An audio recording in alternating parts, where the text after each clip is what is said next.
નમસ્કાર મિત્રો. મિત્રોનો વિડીયોની શરૂઆત કરતા પહેલાં થોડીક સ્પષ્ટતા કરી લઈએ.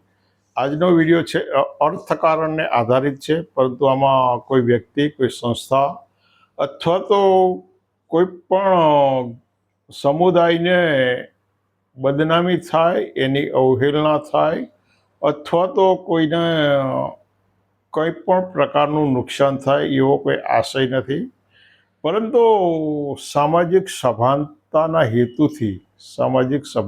હેતુથી લોકોનામાં સાચી અવેરનેસ કેળવાય એવા હેતુથી આ વિડીયો બનાવી રહ્યા છીએ. વિષય છે અર્થશાસ્ત્રનો, એટલે થોડુંક કંટાળાજનક પણ તમને લાગી શકે, પરંતુ ખૂબ સમજવા જેવી બાબત છે. અને સૌથી વધારે તો જે લોકો ગ્રાસરૂટ પર કામ કરે છે એવા કર્મશીલો માટે આ બાબત વધારે સારી રહેશે. વિષયમાં જતા પહેલાં વધુ સ્પષ્ટતા કરી લઈએ કે થોડા સમય પહેલાં એક સેમિનારમાં હાજરી આપવાની થઈ, અને એનો જે વિષય હતો એના સંદર્ભમાં આજે આ વિડીયો આપણે બનાવી રહ્યા છીએ. એટલે વિષય એવો છે કે રાષ્ટ્રીયકરણનો સંદેશ, ખાનગીકરણને રોક અને લોકતાંત્રિક સમાજવાદનું નિર્માણ. તો આ બાબત ઉપર હવે આગળ વધીએ. શા માટે રાષ્ટ્રીયકરણ અને રાષ્ટ્રીયકરણ કોને કહેવાય? તો રાષ્ટ્રીયકરણ કોને કહેવાય એને સમજીએ કે ઉત્પાદનના સાધનો જમીન, મૂડી, શ્રમ અને નિયોજન પૈકી જમીન અને મૂડીનું મોટા ભાગની સંપત્તિનું સરકારના નિયંત્રણમાં લેવું, આને રાષ્ટ્રીયકરણ કહી શકાય. હવે રાષ્ટ્રીયકરણ શા માટે? તો સૌથી પહેલાં અગત્યની વાત એ છે, રાષ્ટ્રીયકરણ દેશની ગરીબી નાબૂદ કરવા માટે, આર્થિક અસમાનતા ઘટાડવા માટે, ગરીબ અને તવંગર તમામ લોકોનો જાહેર સેવાઓ સરળતાથી, ઝડપીથી અને વિના વિલંબે મળી શકે એના માટે રાષ્ટ્રીયકરણ જરૂરી. અસમાનતા ઘટાડવા માટે, એટલે અસમાનતા ઘટાડવા માટે, ગરીબી ઘટાડવા માટે, આવશ્યક સેવાઓ ઝડપી અને સરળ મળી શકે, અને ખાનગીકરણને રોકવા માટે રાષ્ટ્રીયકરણ જરૂરી છે. તો રાષ્ટ્રીયકરણના પ્રકારો કેવા છે? રાષ્ટ્રીયકરણ કોને કહી શકાય અને એના પ્રકારો. તો લોકતાંત્રિક રાષ્ટ્રીયકરણ એ એક જગજાહેર બાબત છે, પરંતુ સામ્યવાદી જે શાસન પદ્ધતિ છે એ સામ્યવાદી શાસન પદ્ધતિ એ પણ એક અર્થકારણની શાસન પદ્ધતિ છે, અને એને બીજા અર્થમાં સામ્યવાદી સમાજવાદ કહેવામાં આવે છે. પરંતુ કેટલાક મનુવાદી લોકોએ પાછું એક પદ્ધતિ વિકસાવી છે, અને એમણે ધર્મ આધારિત સામ્યવાદની વાત કરી છે. એટલે આ દેશની પ્રજાને ગુમરાહ કરવા માટેનું આ એક પગલું છે. પરંતુ રાષ્ટ્રીયકરણનો વિચાર ક્યાંથી પેદા થયો આ પણ સમજવું જેવું છે, અને એ રાષ્ટ્રીયકરણનો વિષય ક્યાંથી કઈ રીતે અસર કરી. તો 1789 થી 1799 દરમિયાન ફ્રાન્સની અંદર ક્રાંતિ થઈ, અને 1792ની અંદર ફ્રાન્સ પ્રજાસત્તાક બન્યું. સાથે સાથે રાજાની અને ચર્ચની જે સંપત્તિ હતી એનું રાષ્ટ્રીયકરણ કરવામાં આવ્યું, એ સત્તાને પડકારવામાં આવ્યું. 1792ની અંદર ફ્રાન્સની અંદર રાજક્રાંતિના કારણે જે સત્તાઓ હતી, સંપત્તિ હતી, એનું રાષ્ટ્રીયકરણ કરવામાં આવ્યું. તમામ મિલકતો, મોટાભાગની મિલકતો, રાષ્ટ્રીય મિલકતો જાહેર કરવામાં આવી. આ રાષ્ટ્રીયકરણનો પ્રથમ તબક્કો છે. પરંતુ 1917ની અંદર રશિયાની અંદર એક બોલ્શેવિક ક્રાંતિ થઈ. એ ક્રાંતિને બોલ્શેવિક ક્રાંતિ કહેવાય છે, અને આ ક્રાંતિના જનક કાર્લ માર્ક્સ, જર્મનીના કાર્લ માર્ક્સ હતા. અને કાર્લ માર્ક્સે વૈજ્ઞાનિક સમાજવાદનો અભિગમ આપ્યો. ફ્રેડરિક એંગલ્સ અને કાર્લ માર્ક્સે 1848ની અંદર એમણે આ વિચાર રજૂ કર્યો. એમણે એટલું જ કહ્યું કે ભાઈ દુનિયાના મજૂરો તમે એક થાવ, તમારે ગરીબી સિવાય કંઈ ગુમાવવાનું નથી. દુનિયાના મજૂરો તમે એક થાવ, મજૂરો નફાના ભાગીદાર છે. એમણે નવો વિચાર મૂક્યો કે ભાઈ જે કારખાનાઓ, જે મિલકતો છે અને જ્યાં ઉત્પાદન થાય છે ત્યાં તમારા શ્રમનું રોકાણ છે, તો એ શ્રમ, તમારો શ્રમ છે એ પણ નફાનો ભાગીદાર છે. એટલે ઉત્પાદનમાં, કોઈ પણ પ્રકારના ઉત્પાદનમાં મૂડી, જમીન, નિયોજન અને શ્રમ, આ ત્રણેયનો સમાન હિસ્સો હોય છે. એટલે મૂડી, જમીન અને નિયોજનનો હિસ્સો તો જે એના માલિકો હોય લઈ લે છે, પરંતુ શ્રમનો હિસ્સો છે તમને મજૂરોનો, કારીગરનો મળતો નથી. એટલે રશિયાની અંદર આ સામ્યવાદી શાસનની કારણે સામ્યવાદી સમાજવાદનું નિર્માણ થયું. 1917ની અંદર બોલ્શેવિક ક્રાંતિ થઈ અને રશિયાની અંદર સ્ટાલિન, લેનિનના નેતૃત્વ નીચે રાજસત્તા બદલાઈ ગઈ. હવે આના કારણે શું થયું કે દુનિયાના જે મૂડીવાદી દેશો હતા, દુનિયાની અંદર મૂડીવાદ બહુ ખતરનાક રીતે ફેલાઈ ગયો હતો. મજૂરોનું ખૂબ મોટા પાયા પર શોષણ થઈ રહ્યું હતું. એના કામના કલાકો, એના વેતનના નિયમો, આ દરેક બાબતો ઘાતક હતી. એટલે દુનિયાના લોકો ગભરાયા ગયા અને એમણે મજૂરોના કલ્યાણ માટેની કેટલીક બાબતો વિચારી અને કલ્યાણ રાજનો અભિગમ અમલમાં આવ્યો. કેવો કલ્યાણ રાજનો અભિગમ અમલમાં આવ્યો અને એના કારણે મજૂર કલ્યાણના કેટલાક કાયદાઓ કેટલાક દેશોએ બનાવ્યા. એમનું વેતનમાં વધારો થયો, એમના કલાકના કામો નિર્ધારિત કરવામાં આવ્યા, કામના કલાકો ઘટાડવામાં આવ્યા અને ક્રમશઃ એમને વીમાના અને ગ્રેજ્યુએટીના અને પેન્શનના લાભો અપાયા. તો દુનિયાની અંદર જે અસરકારક આર્થિક પદ્ધતિઓ છે, તો એવી 3 પ્રકારની પદ્ધતિ છે. એક મૂડીવાદ છે. મૂડીવાદની અંદર કયા કયા દેશો છે? તો ખાસ તો અમેરિકા, કેનેડા, ઓસ્ટ્રેલિયા, જાપાન, દક્ષિણ કોરિયા વગેરે દેશો છે. મૂડીવાદની અંદર ઉત્પાદનના સાધનોની મહદ અંશની માલિકી ખાનગી લોકોની હોય છે. કેટલાક ક્ષેત્રો સંરક્ષણ, વિનિમય અને સંચાર જેવા મહત્વના ક્ષેત્રો જ રાજ્યના હસ્તકમાં હોય છે. આ મૂડીવાદનું લક્ષણ છે. સામ્યવાદની અંદર ઉત્પાદનના તમામ સાધનો રાજ્યની માલિકીના હોય છે. મૂડીવાદની અંદર વ્યક્તિ મહત્વનો છે, રાજ્ય મહત્વનું છે. સામ્યવાદી શાસન પદ્ધતિની અંદર રાજ્ય મહત્વનું છે, વ્યક્તિ મહત્વનું. ત્યાં આગળ માનવીય ગૌરવનું કોઈ પણ મહત્વ નથી. પરંતુ આ 2 પદ્ધતિ સિવાયની એક ત્રીજી પદ્ધતિ મિશ્ર અર્થતંત્રની પદ્ધતિ હતી અને આ મિશ્ર અર્થતંત્રની પદ્ધતિની અંદર નોર્વે, સ્વીડન, ડેનમાર્ક, ફિનલેન્ડ અને ભારતની અંદર પણ મિશ્ર. ભારત જ્યારે આઝાદ થયું ને ત્યારે ભારતના જે અગ્રણી નેતાઓ હતા એમણે સમાજવાદી પદ્ધતિનો સ્વીકાર કર્યો. સમાજવાદી એટલે બીજા અર્થમાં એને મિશ્ર અર્થતંત્ર કહી શકાય. પરંતુ આપણે એની વાત કરતા પહેલા આપણે એક ખૂબ ખાસ વર્ણ વ્યવસ્થા સાથે સંકળાયેલો અને જેને બૌદ્ધિક ભસ્માસુરો સમાજ વિભાજન કહે છે, બૌદ્ધિક ભસ્માસુરો જેને સમાજ વિભાજન કહે છે, એવો શ્રમ વિભાજનના સિદ્ધાંતને સમજીએ. કારણ કે વર્ણ વ્યવસ્થા એ શ્રમ વિભાજન નથી. વર્ણ વ્યવસ્થા શ્રમિકોનું વિભાજન, પણ શ્રમ વિભાજન કોને કહી શકાય? તો અમેરિકાની અંદર 1903માં ફોર્ડ નામના એક વ્યક્તિએ ફોર્ડ કંપનીની સ્થાપના થઈ. હેનરી ફોર્ડ નામના એક ઉદ્યોગપતિએ ફોર્ડ કંપનીની સ્થાપના કરી અને એણે કાર બનાવવાનો વિચાર કરી અને એણે કાર બનાવવાનું શરૂ કર્યું. પરંતુ એ એવું વિચારતો હતો કે મારે અમેરિકન લોકોને સૌથી સસ્તામાં સસ્તી કાર આપવી છે. સૌથી સસ્તામાં સસ્તી કાર આપવી હોય તો એની ઉત્પાદન ખર્ચ ઘટાડવું પડે, સાથે સાથે એની ગુણવત્તા વધારવી પડે, એનું ટકાઉપણું વધારવું પડે.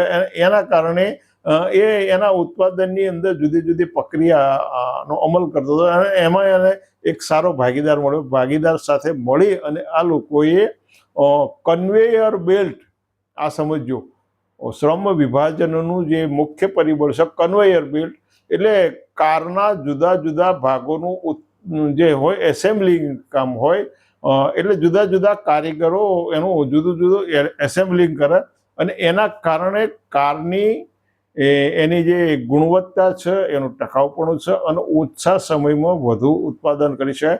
એટલે માસ પ્રોડક્શનનો નિયમ એણે અમલમાં મૂક્યો.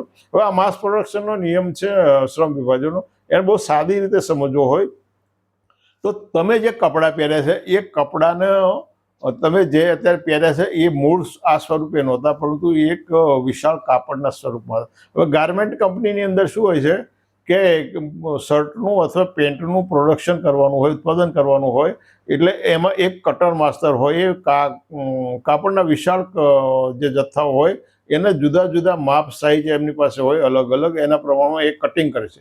એ કટિંગ કર્યા પછી એ જે જુદા જુદા માપના હોય એને સિલાઈ કરવા માટે આગળના કારીગર પાસે જશે. આગળનો કારીગરનું માત્ર એક જ લક્ષ્ય હોય છે કે એની પાસે જે માપ પ્રમાણે હોય એને સિલાઈ મારી એને આગળ ધકાવવાનું હોય છે.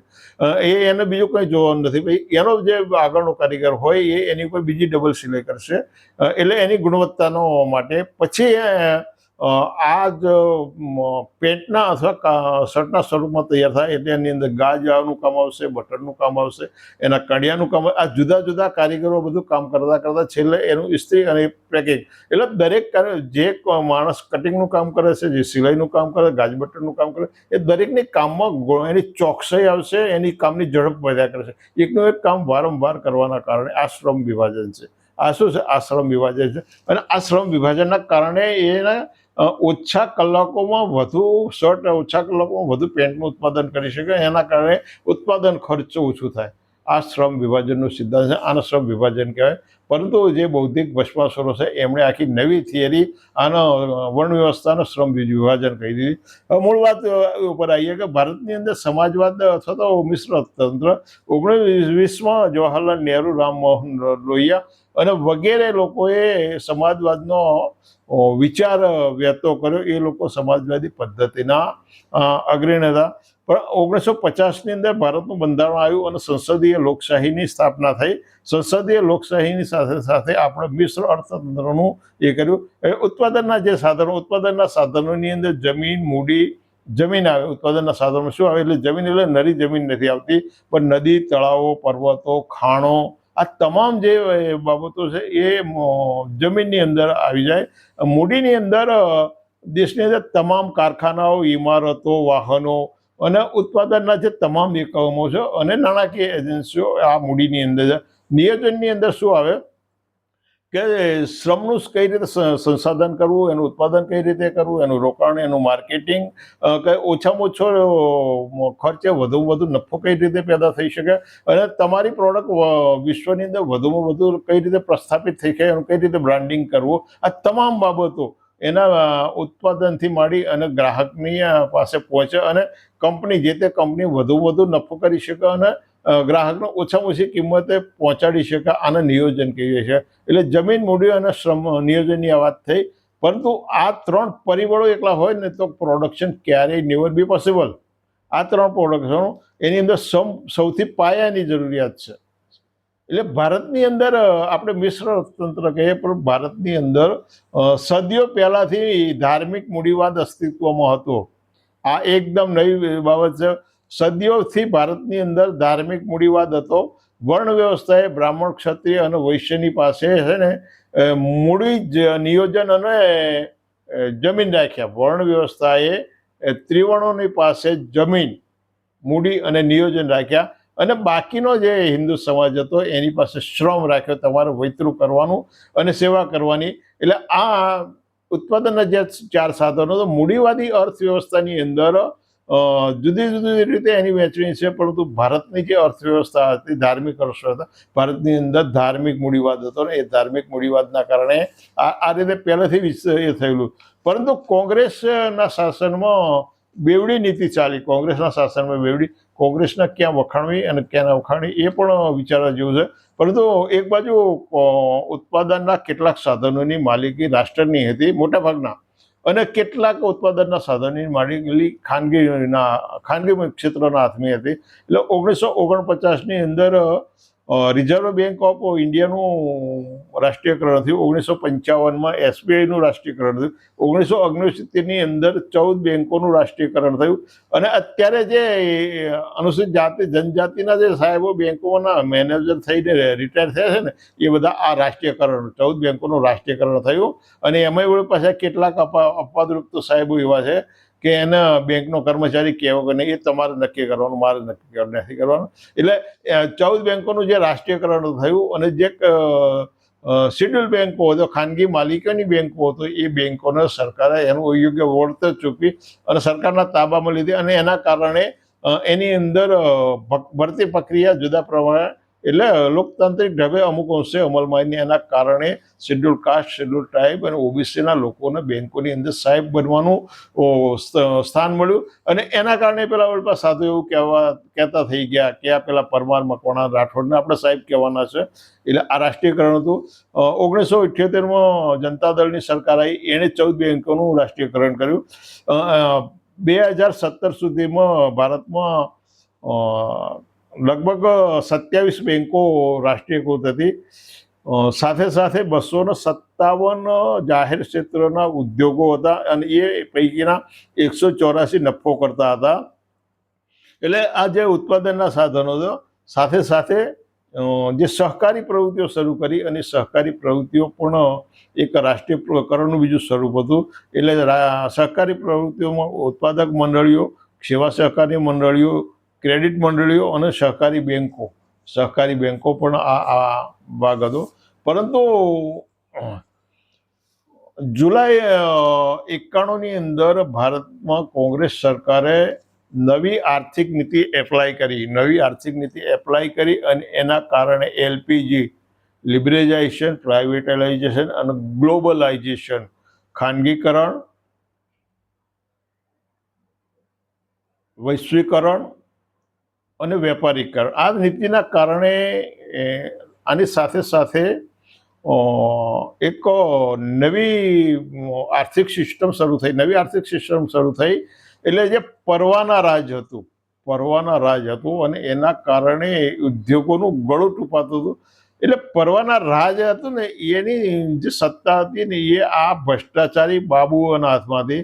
અને એ પરવાનો આપવામાં જે ટોપ ઉપર જે લોકો બેઠા હતા, એ કોણ હતા તો તમને ખબર જ છે. એ ભ્રષ્ટાચારી લોકો છે ને, જે આ ઉદ્યોગપતિઓ જ્યારે જુદી જુદી પ્રકારની પરમિશનો લેવા જાય એટલે એમને રોકતા હતા, એમને ટોકતા હતા અને એ લોકોના ગળા તૂટતા હતા. એના કારણે પરવાના રાજના કારણે ઉદ્યોગોના એક પ્રકારનો એની ઉપર આ તાંડવ હોય એ પ્રકારની નીતિ એ 1991ની નવી એલપીજી નીતિ પછી આ પરવાના રાજ નાબૂદ થયું. એના કારણે સાથે સાથે જે બહારથી આયાતો થતી હતી એની ઉપર જે મોટા પાયા ઉપર 363% જે ટેરિફ હતી એને ઘટાડી 30% સુધી લાવવામાં આવી.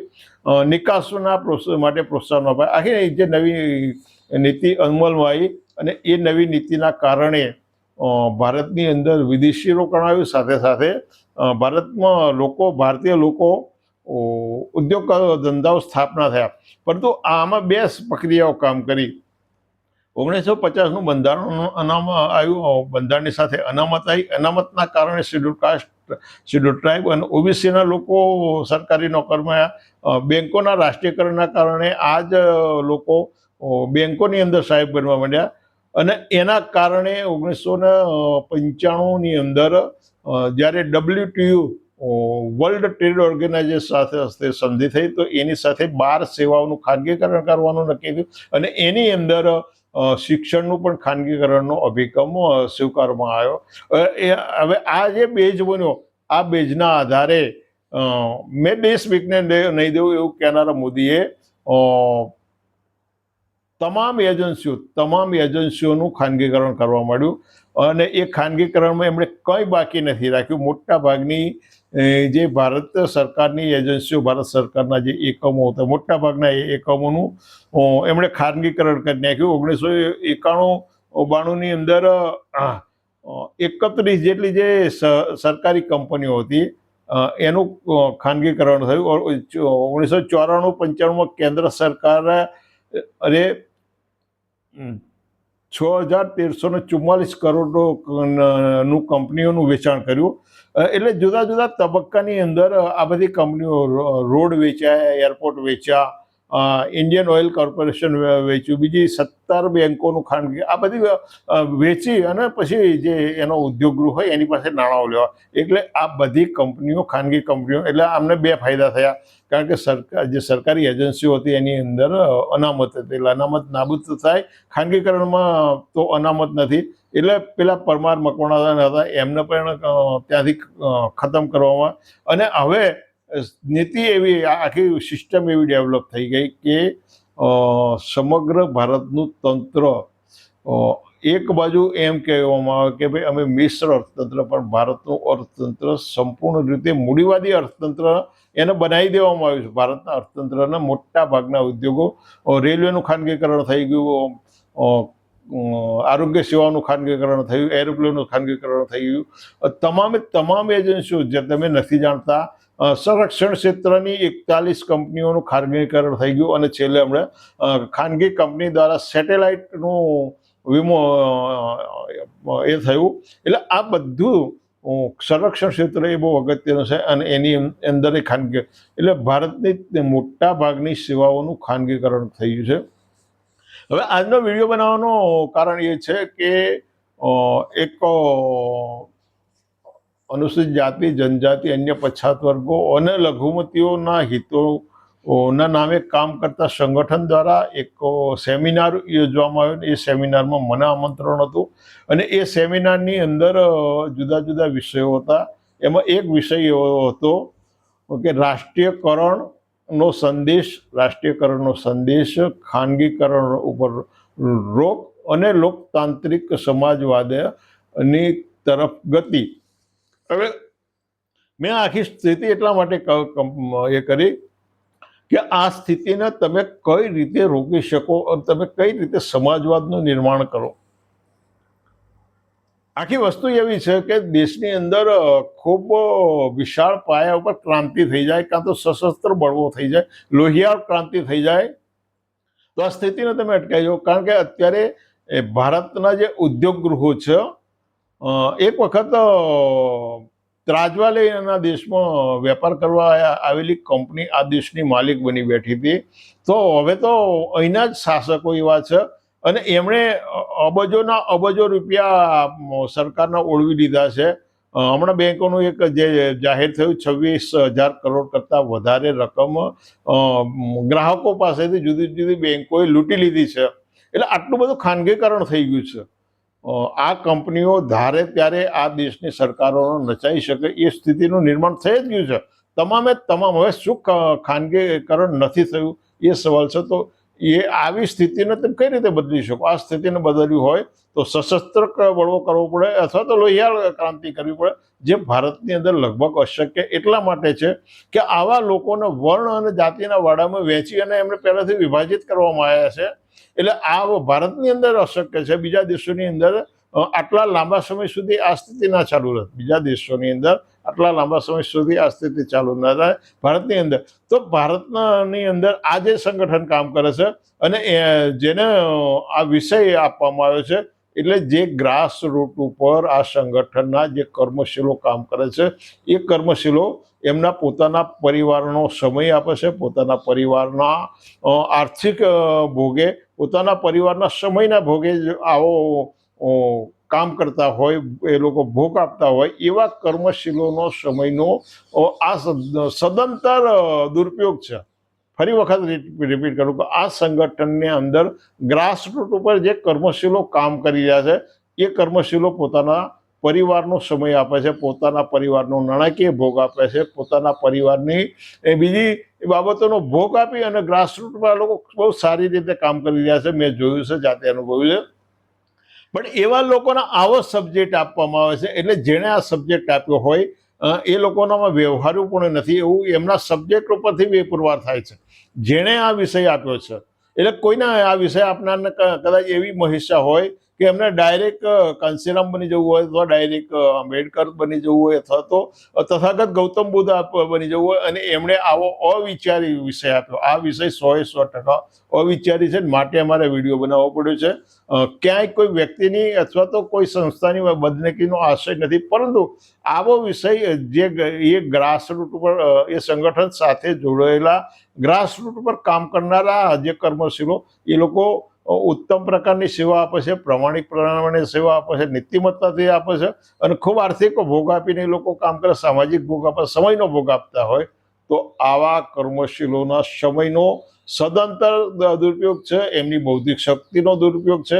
એટલે રાષ્ટ્રીયકરણનો સંદેશ આપો અને એ સંદેશ દ્વારા તમે ખાનગીકરણ લઈ અને સમાજવાદ, એ ભારતના હમણાં 50 વર્ષના સમયગાળાની અંદર અશક્ય લાગે છે. માટે મિત્રો, આ વિષય કડવો લાગે એવો છે, કઠણ પણ છે, અને તમને આ વિષય સમજવામાં થોડો કાઠો લાગે, પરંતુ ભારતના તમામ નાગરિક, તમે સવારમાં ઉઠો ત્યાંથી તમારી સાથે આર્થિક નીતિઓ કામ કરે છે, તમે સવારમાં ઉઠો ત્યાંથી તમારી સાથે રાજકીય નીતિઓ કામ કરે છે. માટે તમારે ભારતના અર્થકારણ અને રાજકારણ બેયને સમજવાના જરૂર છે. આ ભલે અર્થકારણનો વિષય છે, પણ તમને સ્પર્શ નથી કરતો એવું ના માનશો. એટલે જે લોકો આ પ્રવૃત્તિઓ સાથે જોડેલા, એમની ટોચ ઉપર બેસનારા લોકોએ જ્યારે આવો વિષય આપે ત્યારે એમણે વિચાર કરવો જોઈએ કે આ વિષયને લોકો સ્વીકારી લેશે કે કેમ. અને ગ્રાસરૂટ ઉપર કામ કરનારા કર્મચારીઓની સમય શક્તિ અને એમની બૌદ્ધિક ક્ષમતાનો દુર્વ્યય ન થાય એવો અમારો આશય છે. મિત્રો, તમને યોગ્ય લાગે તો આ વિષય ઉપર વિચારજો. તમને યોગ્ય લાગે તો આ વિડીયોનો વધુમાં વધુ શેર કરજો. ફરી આવા વિષય સાથે મળીશું. આવજો.